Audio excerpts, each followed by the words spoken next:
Hello everyone, welcome back to my channel.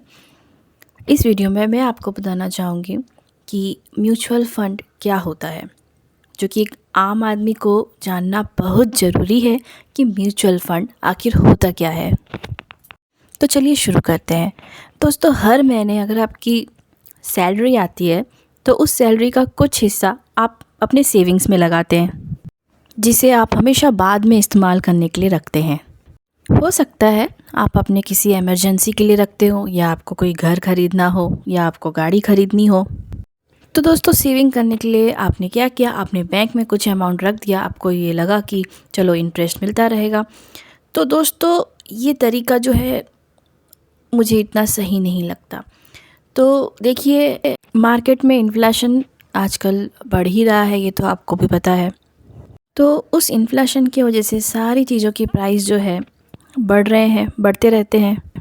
तो आपके पैसों की जो वैल्यू है वो धीरे धीरे हर साल कम होती रहती है, ये 4-5% से, या जो भी इन्फ्लेशन रेट है उस हिसाब से। तो उस हिसाब से अपनी वैल्यू लूज़ ना करें और उन पैसों को आप इन्वेस्ट करें। अलग अलग जगह पर इन्वेस्टमेंट की जा सकती है। हमारे देश में मेनली 4 जगह है जहाँ पे लोग अपनी इन्वेस्टमेंट करते हैं। नंबर 1 पे है सेविंग अकाउंट, नंबर 2 पे है फिक्स डिपॉजिट, नंबर 3 पे है गोल्ड एंड ज्वेलरी। लोग पैसों से गोल्ड एंड ज्वेलरी ख़रीद लेते हैं और अपने पैसों से गोल्ड एंड ज्वेलरी ख़रीद लेते हैं कि उन्हें लगता है कि मे बी इसका रेट बढ़ जाए, तो ये भी एक सेविंग ही है। और नंबर 4 पे है रियल इस्टेट। लोग अपने पैसों से प्रॉपर्टी ख़रीद लेते हैं, ज़मीन ख़रीद लेते हैं या घर ख़रीद लेते हैं। अगर कुछ लोग ज़्यादा रिस्क लेना चाहते हैं तो वो स्टॉक मार्केट में भी अपनी इन्वेस्टमेंट कर देते हैं। तो ये भी एक तरीका है स्टॉक मार्केट भी इन्वेस्ट करने का। किसी भी चीज़ में, किसी भी इन्वेस्टमेंट में 3 चीज़ें होती हैं: return, risk and time. Return यानी कि कितना % प्रॉफिट आप उसमें से कमा रहे हो, कितना मुनाफा मिल रहा है आपको इन्वेस्टमेंट करके। तो वो जो कुछ भी है परसेंटेज के हिसाब से हमें रिटर्न मिलता है।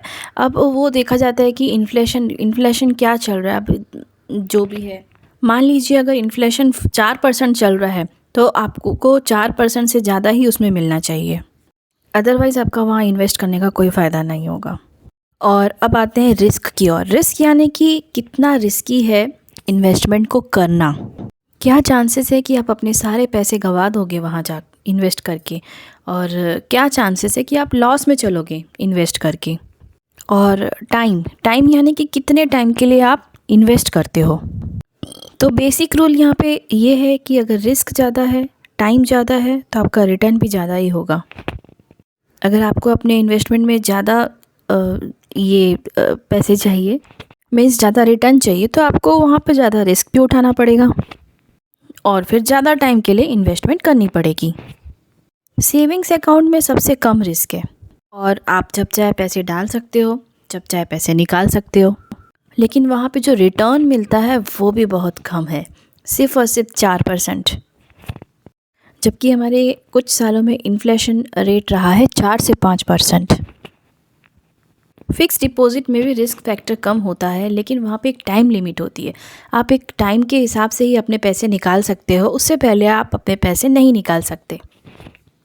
इसलिए वहाँ पे रिटर्न जो है वो थोड़ा ज़्यादा है।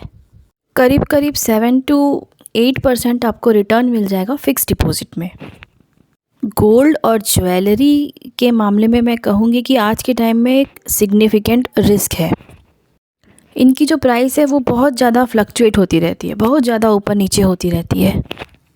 घर खरीदने में और प्रॉपर्टी के इन्वेस्टमेंट में मैं कहूँगी कि लो टू मॉडरेट रिस्क है।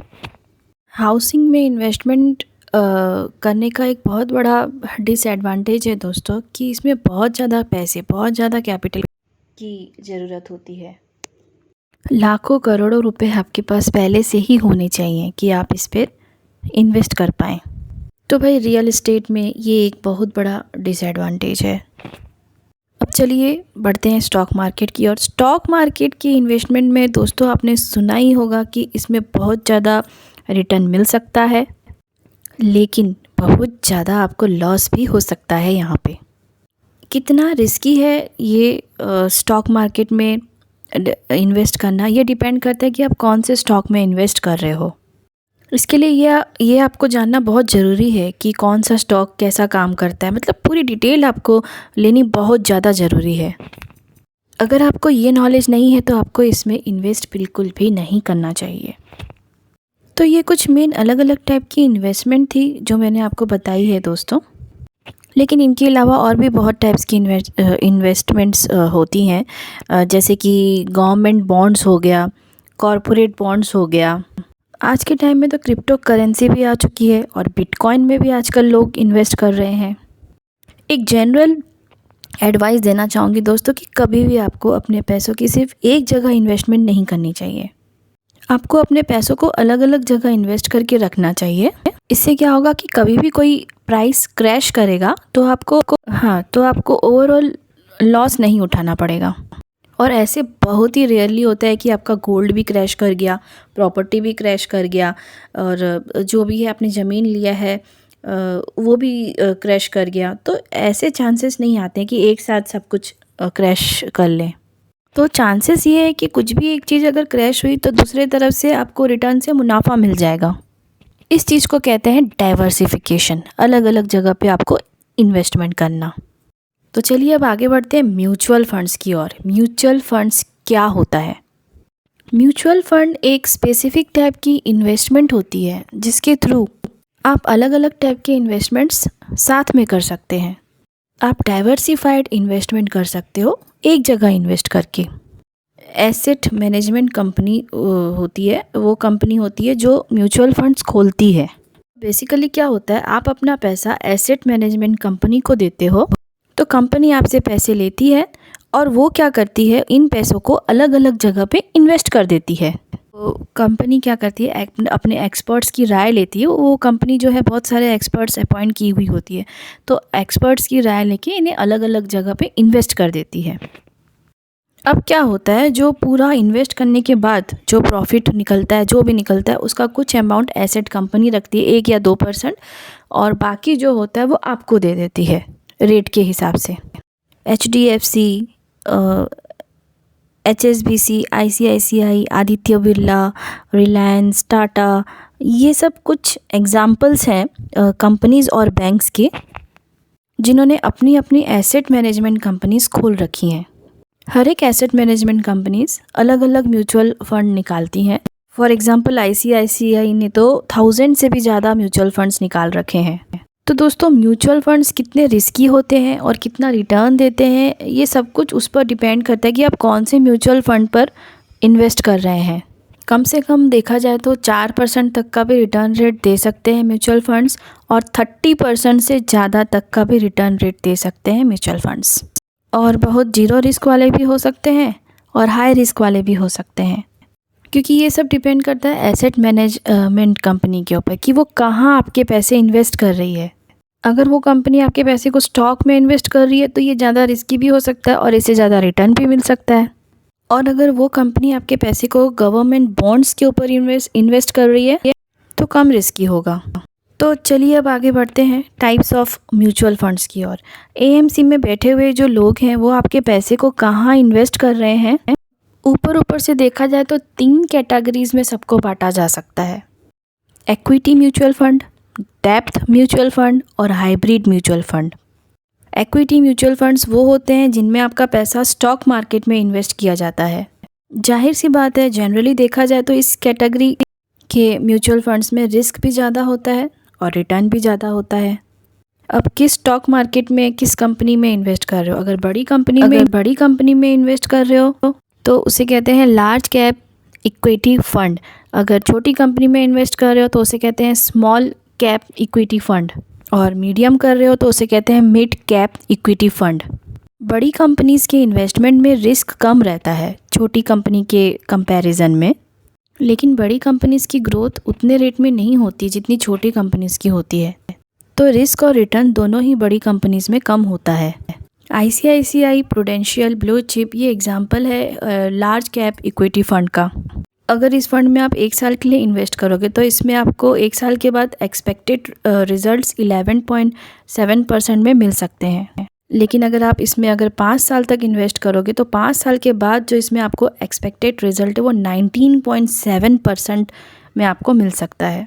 जैसे कि मैंने वीडियो के शुरू में आपको बोला था कि जितना ज़्यादा आप टाइम के लिए इसमें इन्वेस्ट करोगे उतना ज़्यादा रिटर्न आप इससे एक्सपेक्ट कर सकते हो।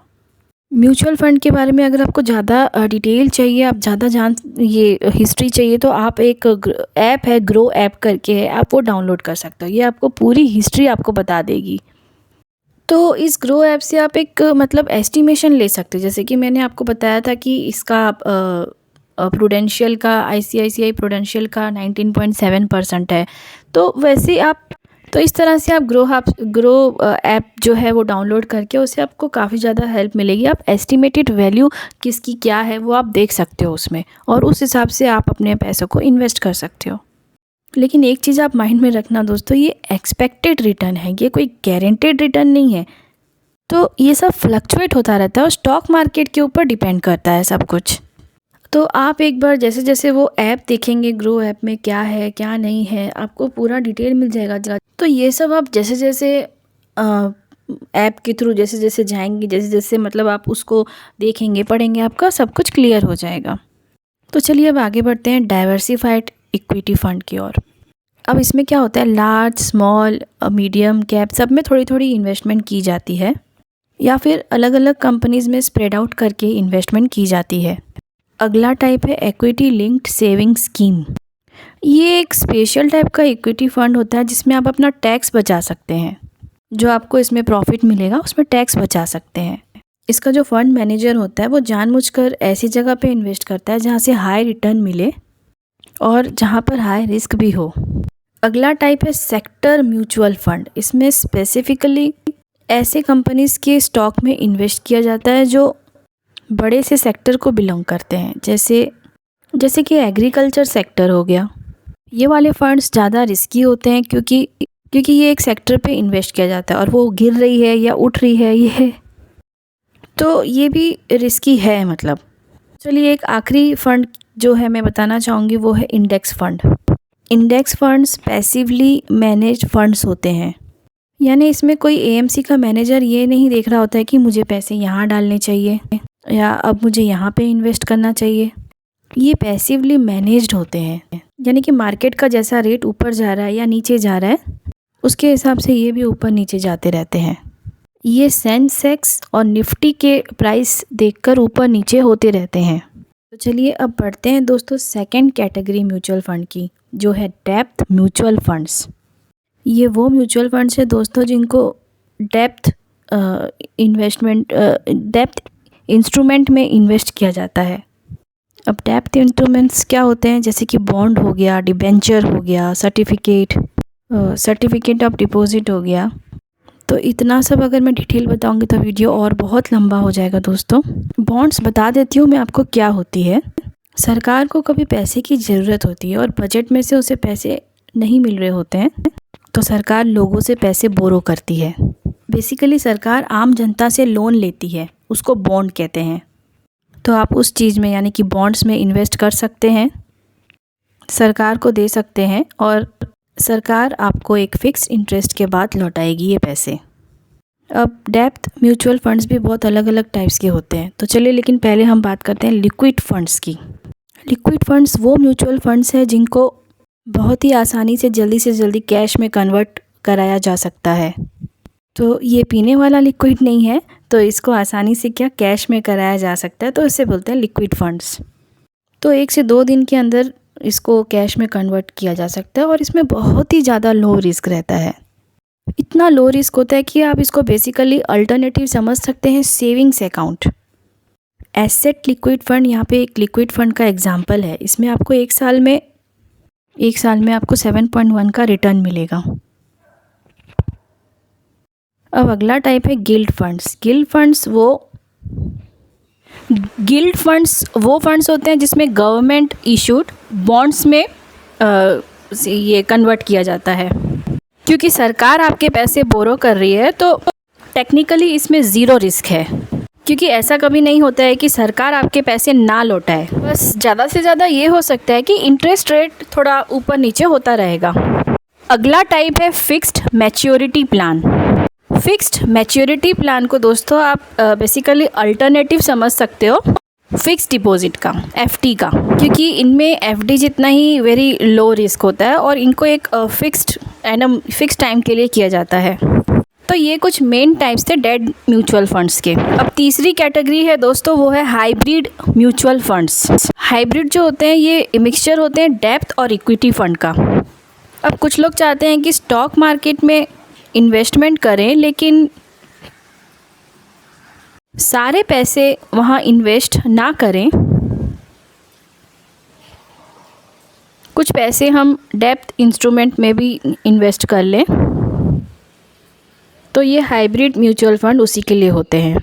अगर ज़्यादातर पैसे डेट फंड्स में इन्वेस्टेड हैं तो इसे कहेंगे बैलेंस्ड सेविंग्स फंड। इसकी अप्रॉक्सीमेटली रेशियो रहती है 70:30, यानी 70% पैसे आपके लो रिस्क पे हैं डेप्थ फंड्स में और 30% आपके इक्विटी फंड्स में है। अगर इसका उल्टा होता है, यानी कि 70% आपके इक्विटी फंड्स में होते हैं, तो इसे कहेंगे एक बैलेंस्ड एडवांटेज फंड। और हाइब्रिड म्यूचुअल फंड्स में भी और टाइप्स होते हैं, जैसे कि आर्बिट्रेज फंड्स हो गया। तो दोस्तों मुझे ऐसा लगता है कि मैंने आपको बहुत ज़्यादा ही नॉलेज दे दी है। अब ये आपके ऊपर डिपेंड करता है आप इसे किस तरह से लेते हो, और आपको खुद को भी रिसर्च करनी है कुछ ना कुछ। तो दोस्तों अब ये आपके ऊपर डिपेंड करता है कि किस टाइप के म्यूचुअल फंड्स आप ले रहे हैं। म्यूचुअल फंड्स की दोस्तों बाकी फंड्स की कंपैरिजन में म्यूचुअल फंड्स की सबसे बड़ी एडवांटेज ये है कि ये पहले से ही डाइवर्सिफाइड है। डाइवर्सिफिकेशन की वजह से आपका रिस्क जो है बहुत ही कम हो जाता है, क्योंकि आप कहीं एक जगह इन्वेस्ट नहीं कर रहे हैं। तो कोई एक चीज़ अगर क्रैश करेगी तो उससे आपके पैसे पर कोई फ़र्क नहीं पड़ने वाला। तो दोस्तों स्टॉक मार्केटिंग हो गया, रियल एस्टेट हुआ, गोल्ड हुआ, इन सभी के कंपैरिजन में म्यूचुअल फंड जो है वो लेस रिस्की है। हालांकि एग्जैक्ट रिस्क तो उसके ऊपर डिपेंड करता है कि आप कौन सा एग्जैक्टली म्यूचुअल फंड ले रहे हो। एक और बहुत बड़ा एडवांटेज इसका ये है कि ये अफोर्डेबल है। यहाँ पे आपको एक टाइम में कोई बड़ा अमाउंट इन्वेस्ट करने की ज़रूरत नहीं है। SIP का इस्तेमाल करके हर महीने छोटा छोटा अमाउंट भी आप इसमें इन्वेस्ट कर सकते हैं। लेकिन दोस्तों यही म्यूचुअल फंड्स का एक डिसएडवांटेज भी है कि आप किसी और अनजान आदमी को ये काम करने के लिए दे रहे हो। आपको नहीं पता कि वो कैसे परफॉर्म करेगा।